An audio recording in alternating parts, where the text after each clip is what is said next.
Sebelumnya pernah belajar nggak? Belum? Belum, Pak. Sama sekali belum ada topik pembahasan mengenai PBJ gitu-gitu, belum? Pernah, Pak, di PPKN 2. Ngomonginnya tentang apa?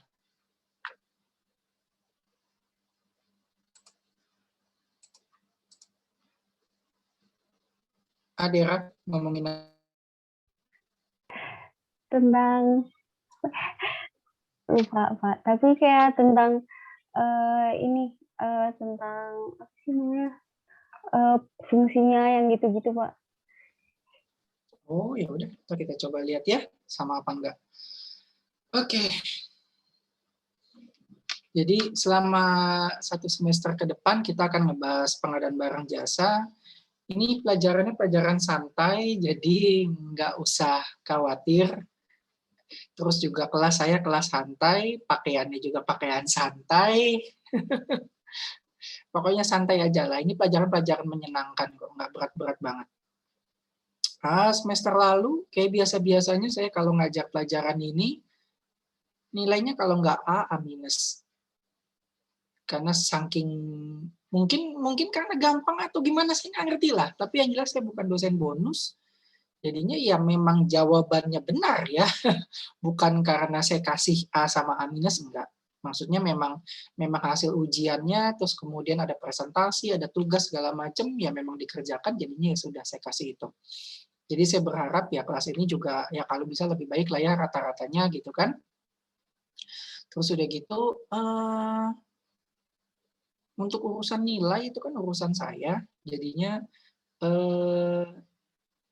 kalau untuk akademik, maksudnya untuk nilai UTS, UAS, ya nggak usah khawatir lah, nanti kalau ada kurang-kurang apa, ya nanti bisa saya bantu dengan tugas atau apa segala macam gitu kan. Toh juga kan nanti akan ada presentasi dan lain-lain. Cuman kalau untuk urusan integritas, ya integritas dan kemahasiswaan yang lain itu bukan ranah saya dan saya nggak bisa ngebantu teman-teman semua di sini apabila ada permasalahan di sana, gitu kan? Karena kan takutnya ada yang ketahuan nyontek lah, ada ketahuan apa, terus akhirnya di drop out, ya sayang sih sebenarnya. Toh juga ini kan PJJ ini kan enak menurut saya. Ujiannya boleh buka buku gitu kan. Ya udah boleh buka buku, bisa internet buka Google pula gitu kan, ya sudahlah. Jadinya ya insya Allah nilainya bagus. Itu sih. Jadi tinggal diikutin aja. Terus untuk pengadaan barang jasa ini sebenarnya ada sertifikasinya. Saya nggak tahu tahun ini ada sertifikasinya atau enggak. Jadi dengan sertifikasi itu nanti kalian bisa menjadi pelaku pengadaan barang jasa ketika kalian itu kerja. Gitu. Oke. Terus kelas saya biasanya saya palingan cuma presentasi mungkin 1 jam ya, kurang lebih gitu kan. Daripada nanti kuota kita habis buat mata kuliah saya 2,5 jam gitu kan. Jadinya biasanya saya pecah 1 jamnya nanti saya presentasi pakai Zoom, terus kemudian 1 jam berikutnya kita bisa diskusi di WhatsApp group. Kalian mau nanya apa terserah.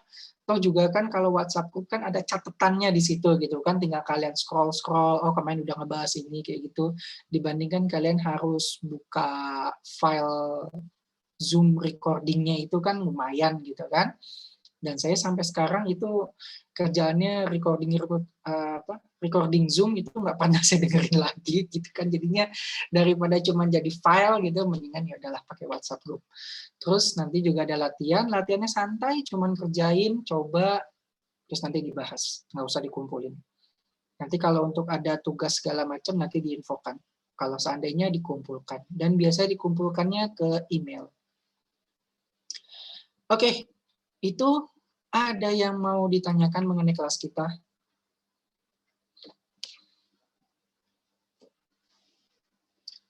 Nggak ada? Oke, nggak ada. Ini prodinya MA ya? MA tuh berapa kelas sih kalian tuh? 6 kelas, Pak. 6 ya? 6. Saya lebih dari 10 tahun ngajar, baru kali ini ngajar jurusan MA. biasanya kalau nggak KBN akuntansi. Cuman berhubung ini ada matkul PBJ di MA, ya sudah akhirnya bisa mengajar MA juga. Mata kuliahnya gampang-gampang sih nggak MA? Gampang kali ya. Dibandingkan jurusan akun kayaknya itu mahasiswa saya pada stres semua itu jurusan akun, ampun. Dan isinya juga katanya dosennya killer-killer lagi. Aduh. Ya kan, udah yang mengenai akuntansi biaya, AKM segala macam ya sudahlah, dan nasib-nasiban aja itu dapat dosennya siapa. Oke, pertemuan pertama biasanya kita perkenalan dulu ya. Perkenalan sampai jam 4 terus bubar. Oke, mulai dari absen 1 siapa ya? Satu mana sih? Absen 1 mana? Ayo, perkenalan. Oh ya. Izin memperkenalkan diri. Nama saya Abyanik Barafif, asal dari kota Surabaya. Oh, Surabaya. Kayak tadi saya ngajar di kelas 1 aja juga banyak yang dari Surabaya. 404. Ini kan 401 ya? 401. Oke. Oke, lanjut. Absen 2. Izin Pak, izin memperkenalkan diri. Nama saya Chandra Maula Putra, suka dipanggil Chandra, asal dari Tasikmalaya, Jawa Barat. Dari Tasik. Iya Pak. Oke. Lanjut. 3. Ya baik Pak, perkenalkan nama saya Clever Patrick Stinjak, asal dari Medan, Sumatera Utara. Oke. Panggilannya Clever. Kelasnya kecil. Semester lalu ada yang tinggal nggak kelas ini? Ada yang out? Alhamdulillah nggak ada, Pak. Nggak ada ya, alhamdulillah ya. Oke, semoga semester ini juga nggak ada ya. Oke, sebentar saya masukin ke ini dulu ya. Masukin ke portal dulu datanya.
Oke, ininya udah masuk, udah muncul PPT-nya.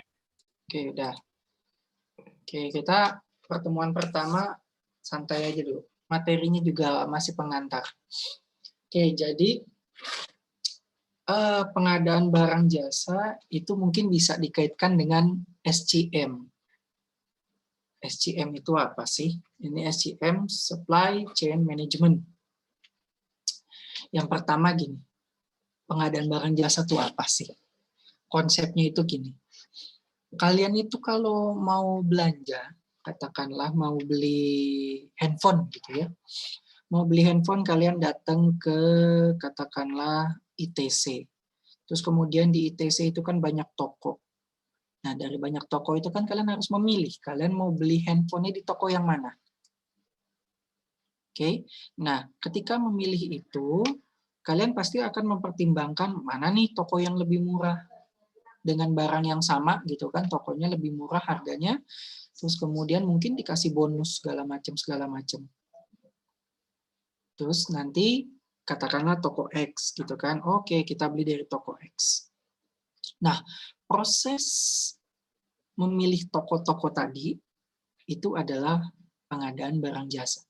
Jadi kita tuh mau milih, ceritanya mau milih di antara banyak penyedia atau vendor di luaran sana yang mau kita beli barangnya itu yang mana.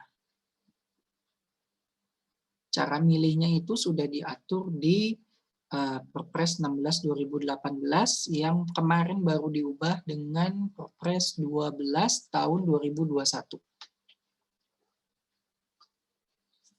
Jadi isinya Perpres itu ya gimana cara kita milih penyediaannya berdasarkan kebutuhan barang sama jasa yang ada di kantor kita. Itulah sedikit mengenai PBJ, konsepnya itu seperti itu. Nah, keterkaitannya dengan SCM ini kan tujuannya untuk memastikan pasokan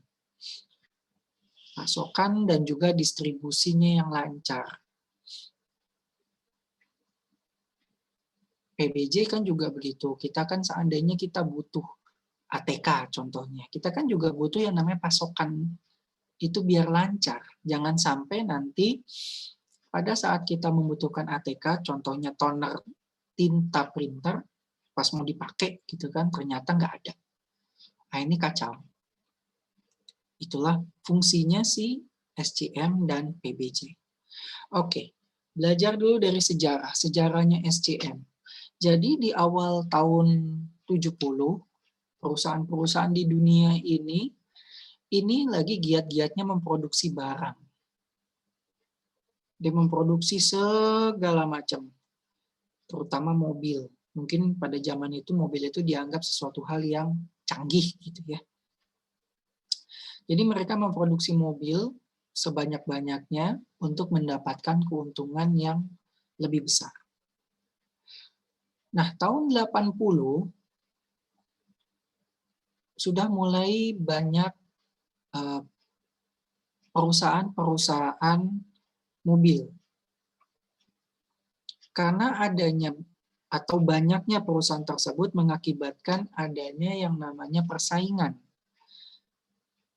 Gimana sih caranya biar perusahaan kita ini banyak pembeli dan memenangkan persaingan? Caranya adalah dengan QQM sama SQC. SQC ini adalah sistem quality control yang memastikan bahwa barang yang kita produksi itu berkualitas.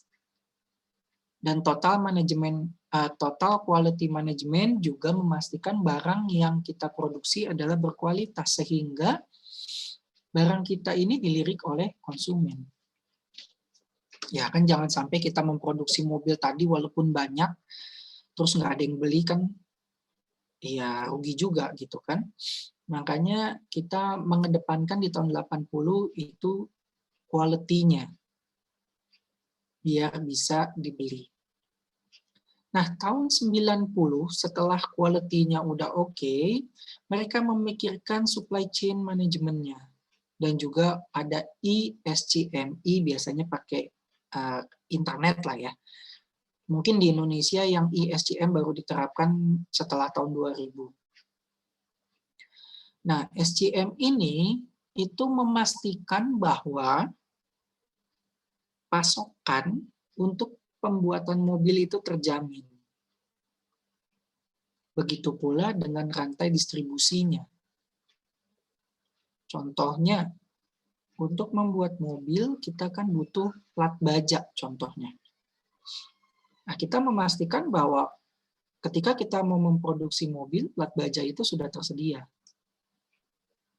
Terus kita produksi mobilnya, dan setelah kita produksi mobilnya, kita juga harus memastikan bagaimana jalur distribusinya. Jangan sampai udah kita produksi nggak ada yang beli, atau jalur distribusinya terhambat. Sehingga kan jadinya rugi perusahaan. Jadi dengan ada SCM ini, ketika sudah ada jalur distribusi yang bagus, ketika mobil ini sudah jadi, tinggal di deliver ke dealer. Itulah si SCM. Selanjutnya di sini ada teori-teori mengenai bisnis segala macam. Jadi kan ya seperti kita tahu zaman-zaman sekarang ini kan semua udah pakai e-bisnis ya, mau marketing, produksi, mau belanja segala macem gitu kan. Begitu pula dengan yang namanya pengadaan barang jasa sekarang sudah pakai namanya e-procurement. Procurement itu PBJ ditambahin I. Jadi proses pemilihan penyedianya itu sudah melalui internet, udah elektronik. Terus kemudian ada ERP, ada CRM. Nah, nanti ini cuma teori aja sih, nggak perlu nggak perlu diapalin, nggak keluar juga. Terus kemudian apa sih SCM? Tadi udah dijelaskan sebelumnya, dia tuh rangkaian atau jaringan untuk menyalurkan produk baik dari produsen baja tadi ataupun produk dari mobil tadi, itu contohnya. Jadi dia mulai dari hulu sampai hilir ini udah ada semacam rantainya, dari sini jual ke sini, ke sini, ke sini, ke sini, sehingga nanti dibeli oleh customer. Itu si SCM. Nah, ini gambarnya mulai dari supplier. Supplier tadi mungkin yang perusahaan baja tadi, kemudian dikasih ke manufaktur. Manufaktur ini ya yang membuat mobilnya. Kemudian dari mobil itu kalau udah jadi kita kasih ke distributor, wholesale, kemudian retailer, dan sampailah ke pengguna. Pengguna itu kita. Dari sini bisa kita lihat bahwa plat baja tadi itu berguna dan sampai ke customer. Begitu pula dengan mobil tadi dari manufaktur itu berguna juga sampai ke customer. Jadi ada alirannya. Jadi ketika memproduksi suatu barang ya itu bisa terserap, bisa terjual. Itulah konsep dari SCM. Jadi ada manajemen aliran itu mulai dari hulu ke hilir. Yang ujung-ujungnya memang memaksimalkan profit atau keuntungan. Keuntungannya bukan hanya untuk perusahaan plat baja tadi, tapi kan juga perusahaan mobil. Begitu pula dengan distributor mobilnya, pasti kan dia ngambil untung juga. Dealer mobil pun ngambil untung juga kan. Ujung-ujungnya yang ngeluarin duit lebih ya customer-nya. Fungsinya dari SCM itu mengkonversi bahan baku, tadi plat baja tadi contohnya bahan baku menjadi bahan jadi mobil, contohnya, terus dikasih ke kita sebagai customer. Terus kemudian SCM ini memastikan bahwa apa yang disuplai itu bisa sampai ke penggunanya. Jangan sampai apa yang diproduksi, contohnya mobil tadi, itu hanya sampai ke dealer, terus kemudian nggak laku. Jangan sampai. Nah, ini tujuannya untuk mengurangi ketidakpastian dan risiko. Ketidakpastian itu ketidakpastian, baik ketidakpastian kita mau beli bahan baku kemana, maupun ketidakpastian ketika barang ini jadi mau dikasih kemana. Itu biar mengurangi ketidakpastian itu. Dan tentu saja mengurangi juga risiko. Risikonya apa? Kerugian. Kerugiannya ya kerugian pas kita mau produksi, bahan yang nggak ada, jangan sampai seperti itu. Dan juga kerugian jangan sampai ketika kita udah memproduksi, barangnya nggak laku. Itu tujuan dari SCM. Nah, masih ada sedikit tantangan, sebenarnya bukan masalah ya, tantangan.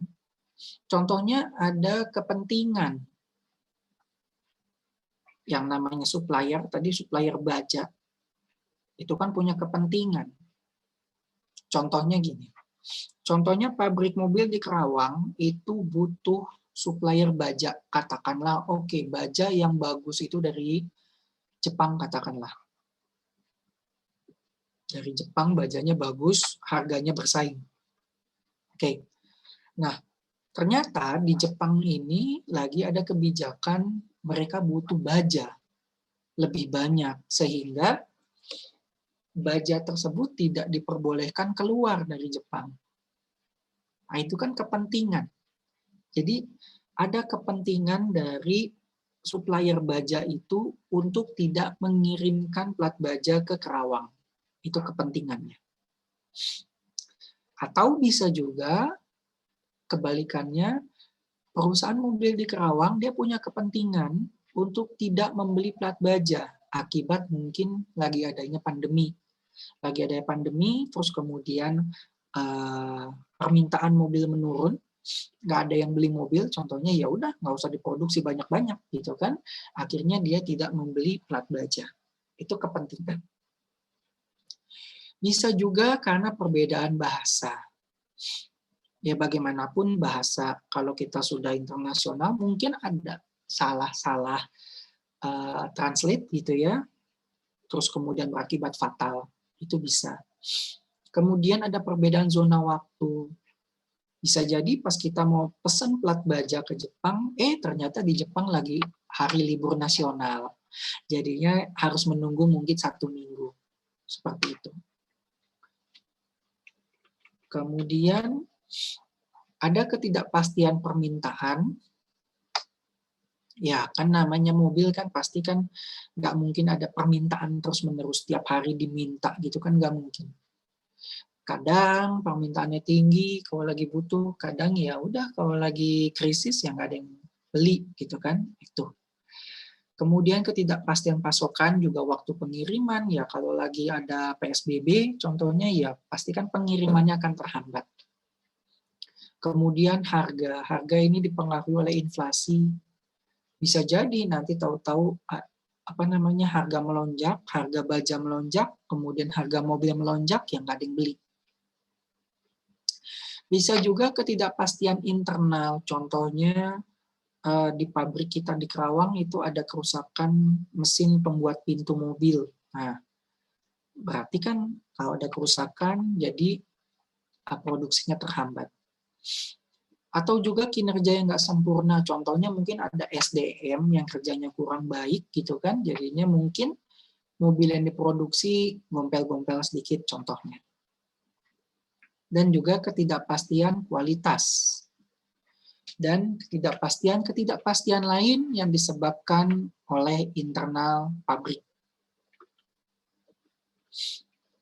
Nah, ini contohnya ada VW sama GM, itu sudah menggunakan e-procurement untuk pengadaan bahan baku. Jadi ya udah dia sudah melakukan seleksi di internet, ayo bahan baku mana nih yang lebih murah gitu kan. Siapa yang berani menawarkan bahan baku baja yang lebih murah? Nah, udah pakai internet ya, sudah pakai e-procurement. Terus kemudian di bawah ada namanya e-auction. E-auction ini kalau kita sebagai customer yang ingin mencari supplier atau vendor, berarti semakin rendah semakin bagus. E-auction ini semacam kayak lelang di internet yang semakin rendah semakin bagus. Contohnya gini, saya mau e-auction pembelian handphone gitu kan, terus nanti pada nawar, oh ya oke, untuk iPhone 12 katakanlah perusahaan X berani 10 juta, perusahaan Y berani 9 juta. Oke, dibalikin lagi. Ada lagi nggak yang berani di bawah 9 juta? Ternyata si C berani 8,5. Oke, terus sampai yang paling murah. Itu e-auction. Tapi ini untuk pembelian. Sedangkan untuk penjualan, contohnya penjualan barang antik, ada ditemukan Gucci dari Romawi gitu kan. Nah, ini auction-nya siapa yang berani menawar lebih tinggi? Kebalikannya, karena ini kita mau menjual Gucci.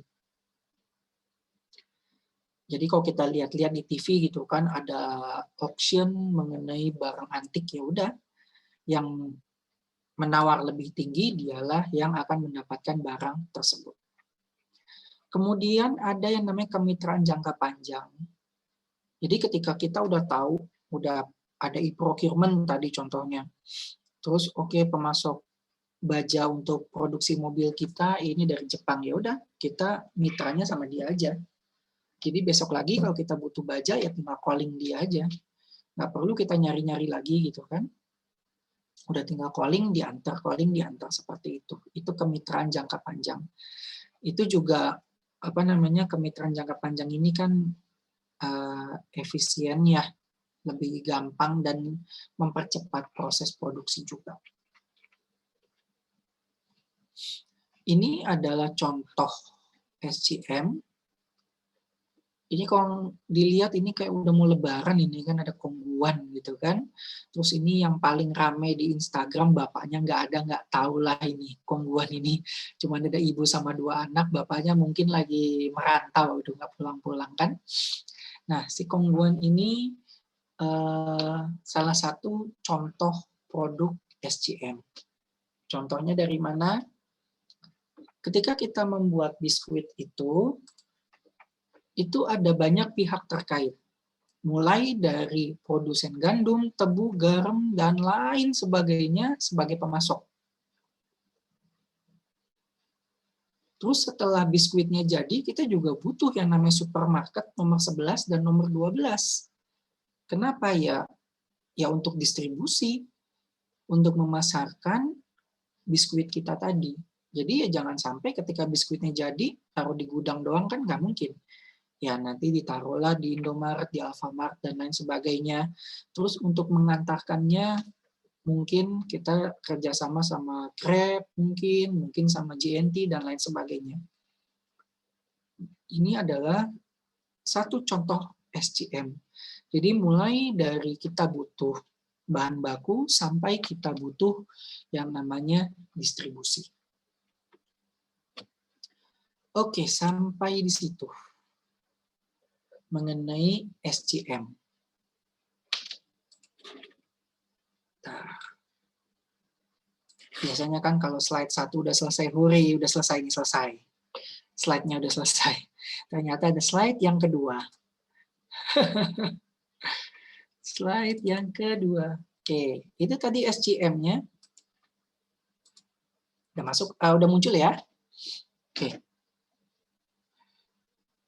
Nah, sekarang terkait pengadaan barang jasanya. Kenapa sih PBJ itu pakai ada perpres segala, pakai diatur? Ya tujuannya sebenarnya untuk good governance sama akuntabilitas. Bisa dibayangin kalau nggak ada yang namanya perpres, nggak ada aturan mengenai pengadaan barang jasa. Bisa jadi saya sebagai kepala kantor, contohnya, ya udah saya main tunjuk aja. Perusahaan A nanti bangun gedung di sini, perusahaan B rehab atap dan lain sebagainya, ya main tunjuk-tunjuk aja suka-suka saya. Belum lagi nanti kalau nggak ada peraturan, ya harganya gimana kan bisa dimainkan untuk keuntungan pribadi. Itulah kenapa PBJ itu perlu diatur. Ada aturan mainnya sehingga semuanya itu fair. Lanjut, PBJ ini tujuannya untuk pembangunan. Di situ dilihat ada jalanan. Ya untuk membangun jalanan kan butuh pengadaan barang jasa. Kita harus memilih siapa yang berhak untuk membangun jalan tol di Papua contohnya. Perusahaan mana yang berhak ya? Ya udah kita tender gitu kan. Terus kemudian dengan adanya jalan tol itu kan meningkatkan pelayanan publik. Jadinya ya yang belum ada jalan di sana jadi ada jalan. Bisa mempersingkat waktu tempuh.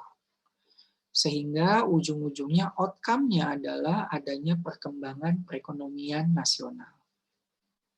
Itulah alasan kenapa PBJ perlu diatur. Ini adalah struktur Perpres yang lama, 16/2018.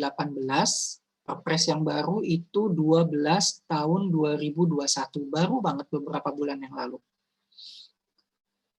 Ya mungkin kurang lebih sama lah ya, cuma nanti pasal sekian ditambahkan, pasal sekian dihilangkan, gitu-gitu aja, namanya juga pembaruan peraturan.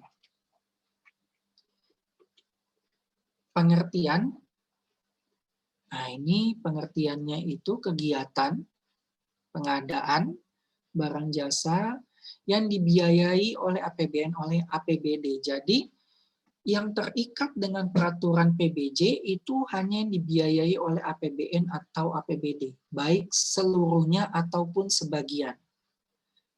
Kalau swasta nggak ada APBN APBD ya terserah dia.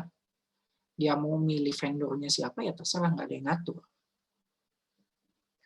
Terus kemudian di sini prosesnya dimulai sejak identifikasi sampai serah terima. Jadi sebelum kita membeli barang, kita juga harus mengidentifikasi dulu kebutuhannya. Contohnya gini, contohnya ada kita mau beli mau beli komputer. Ingin membeli 10 komputer. Tapi ternyata di kantor kita pegawainya cuma 9. Terus ngapain itu beli komputer 10?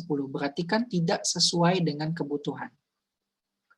Begitu pula dengan kalau pegawainya tadi 9, kita mau beli printer jumlahnya 9, buat apaan? Atau juga 1 bisa dipakai rame-rame kan, bisa di-share melalui jaringan. Itulah identifikasi. Jadi kita memastikan bahwa memang kita mau membeli sesuatu yang memang kita butuh. Dan ada analisisnya gitu kan. Terus kemudian dari kebutuhan ini, kemudian kita beli. Kalau sudah beli, nanti diantar. Nah, itulah ketika barangnya udah kita terima, namanya serah terima hasil pekerjaan. Jadi, pengadaan barang jasa mulai dari identifikasi sampai serah terima hasil pekerjaan. Nah, secara garis besar, PBJ itu dimulai tadi dari identifikasi. Dari identifikasi, kemudian kita tetapkan, oke, tahun ini kita mau belinya barang A, B, C, D. Dah.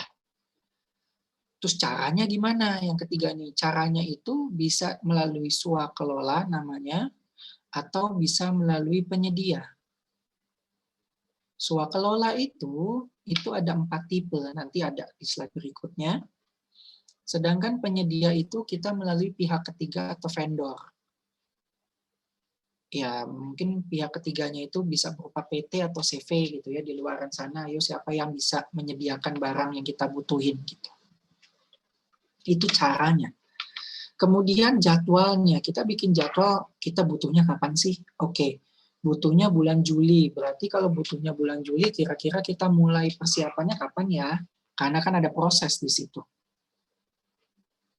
Setelah jadwal terbentuk, kita memastikan bahwa anggarannya ada. Jangan sampai anggarannya 1 miliar, kita berencana membelinya 2 miliar. Karena nggak ada yang bayar nanti. Jadi harus sesuai sama anggaran yang ada. Dan di dalam PBJ ini, karena DIPA itu disahkan itu mungkin akhir Desember ya, apa awal Januari, proses pengadaan atau proses pemilihan vendor itu bisa dimulai sebelum DIPA keluar. Tapi tanda tangan kontraknya ini di sini itu setelah DIPA-nya keluar. Jadi prosesnya silahkan dimulai, tapi yang penting tanda tangan kontraknya itu setelah DIPA keluar. Oke, itu perencanaan. Dari perencanaan ke persiapan, mau pakai swakelola ataupun penyedia. Kalau melalui penyedia, kita harus menetapkan HPS, harga perkiraan sendiri, kemudian menetapkan rancangan kontrak yang seperti apa, spesifikasinya seperti apa, dan lain sebagainya. Nanti ini kita bahas di pertemuan selanjutnya. Selanjutnya ada pelaksanaan, ya udah, mau swakelola atau penyedia. Jadi nanti ya udah penyedianya tanda tangan kontrak, dia menyediakan barang jasa, terus kemudian ada serah terima hasil pekerjaan. Ini ruang lingkupnya, itu kementerian, lembaga, daerah yang dibiayai oleh APBN, APBD, kemudian pinjaman, baik luar negeri atau dalam negeri. Karena kan pinjaman ini nanti masuk juga ke APBN, APBD. Jenis pengadaan Itu ada 4. Yang pertama itu barang. Barang udah jelas lah ya. Yang berbentuk ada fisiknya, mau komputer, mobil, printer, terus kemudian ATK, kulkas, lemari, dan lain sebagainya itu barang. Yang kedua konstruksi. Konstruksi ini gedung. Pokoknya gampangnya kalau urusan pertukangan kita butuh tukang itu konstruksi. Mau ngaspal jalan, bikin irigasi, bikin jembatan, rel kereta api, rehab, ngecat, itu konstruksi. Kan butuh tukang. Yang ketiga jasa konsultansi. Konsultansi itu pokoknya konsepnya adalah sesuatu hal yang dihasilkan dari pemikiran. Ide kreativitas itu konsultansi. Contohnya, pembuatan gambar gedung. Itu kan ide, kan? Pemikiran orang. Itu konsultan. Atau pembuatan master plan kampus. Master plan-nya mau dibangun apa sih ini di kampus gitu kan. Perencanaannya mau kayak gimana, itu konsultan. Nah, yang tidak masuk ketiganya itu namanya jasa lainnya. Contoh jasa lainnya tuh apa? Contohnya itu seminar. Kita mau ngadain seminar. Itu jasa lainnya. Seminar nggak ada wujudnya. Seminar nggak ada hasil karyanya. Nggak ada bangunannya. Itu masuk jasa lainnya. Begitu juga kalau kita mau ngadain konsumsi. Itu jasa lainnya. Terus mau nginep di hotel. Itu jasa lainnya. Pokoknya yang tidak termasuk yang ketiga itu dia masuk ke jasa lainnya. Terus kemudian ada yang namanya terintegrasi. Jadi mungkin bisa kombinasi di antara ini 2 atau 3. Contohnya gini. Contohnya kan bangun gedung. Bangun gedung itu kan konstruksi ya. Nah, selain bangun gedung, kita juga mau di dalam gedung itu udah ada LCD-nya, udah ada papan tulisnya, udah ada kursi, meja. Nah, itu kan masuknya barang. Oke. Jadi dia adalah terintegrasi konstruksi dan barang. Ini penjelasannya yang tadi.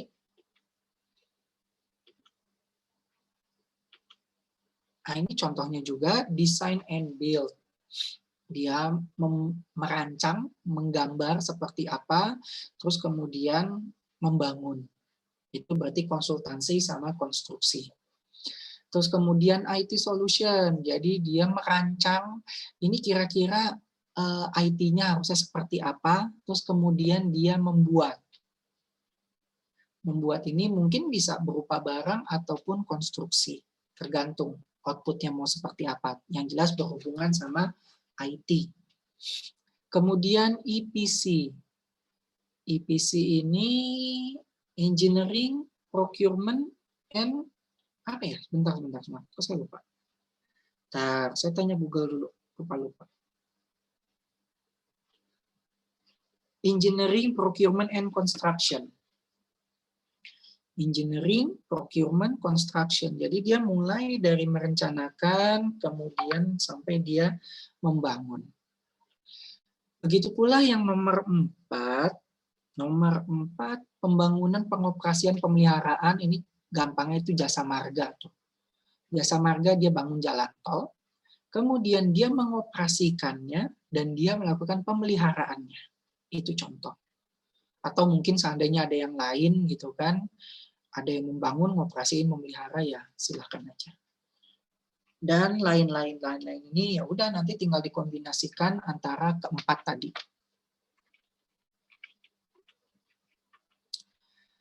Cara pelaksanaan PBJ ini bisa swakelola, bisa penyedia.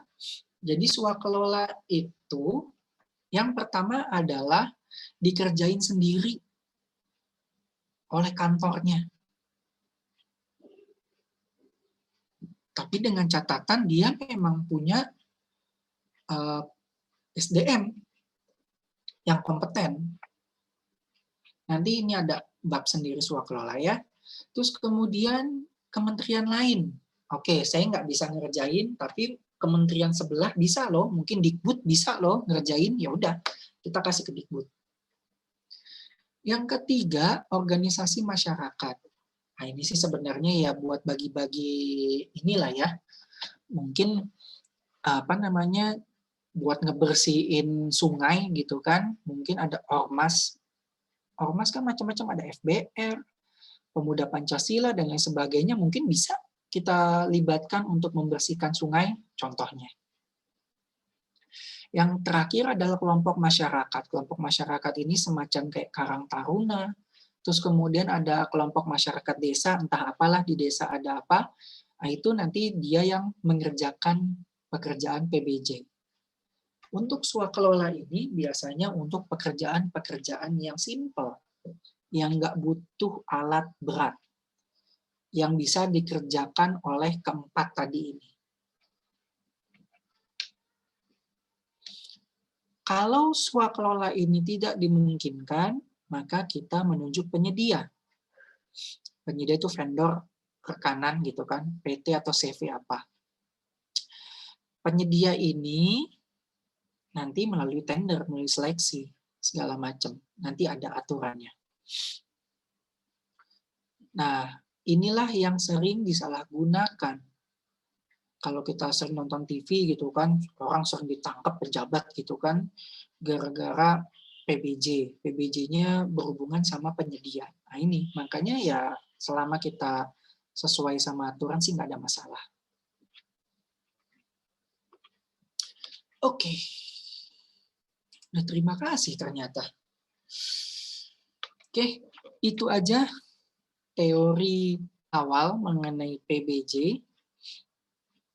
Jadi tadi udah mulai dari SCM-nya, terus mengenai PBJ-nya seperti apa. Awalannya aja, nanti selanjutnya lebih teknis lagi di pertemuan berikutnya. Oke, itu aja.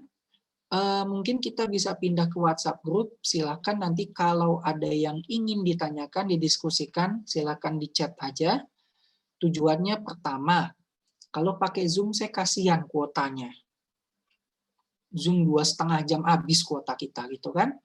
Terus kalau pakai WhatsApp group itu kan lebih enak. Kita scroll ke atas, kita lihat lagi pembahasannya seperti apa. Oke? Sekalian nanti ada soal latihan, bisa teman-teman kerjain, nanti sekitar jam 4 kita bahas. Oke, itu aja, kita pindah ya.